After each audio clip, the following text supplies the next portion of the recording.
बिस्मिल्लाहिर्रहमानिर्रहीम। भाई इस वक्त मैं हूँ इस्तांबुल में तकसीम स्क्वायर में। तो ये बिल्डिंग जो आपको नज़र आ रही है इसे कहते हैं गलाटा टावर।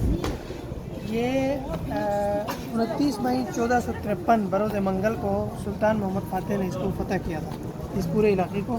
तो इसकी चाबी उनके हाथ में दी गई थी। इसकी कुछ ख़ासियात हैं इस बिल्डिंग की। एक तो ये कि जो दुनिया में सबसे पहला जहाज़ का जो तजुर्बा किया गया है, यानी जिन दो भाइयों ने जहाज़ बनाने की इब्तदा की, मसलन पर वगैरह बना के किसी टावर से छलांग मारी थी, उड़ने की कोशिश की थी, वो इसी टावर से की थी और वो गालिबन गिरे थे, उनकी टांग वांग टूट गई थी। दूसरा ये, जब सुल्तान मोहम्मद फ़ातेह ने इसको फ़तह किया, कब्ज़ा किया, तो इसको फायर टावर के लिए इस्तेमाल किया गया। यानी इस इलाके में लकड़ी के घर हुआ करते थे, तो कहीं पे आग लगा है, कुछ हुआ है, धुआं उड़ रहा है, तो ये मालूम करने के लिए कि लोकेशन कौन सी है, किस जगह आग लगी है, किस घर को आग लगी है, तो इसके ऊपर चढ़ के देखा जाता था और लोकेशन ट्रेस करके यहाँ से रेस्क्यू भेजी जाती थी। तो ये एक तारीख़ी जो है तो बिल्डिंग है गलाटा टावर।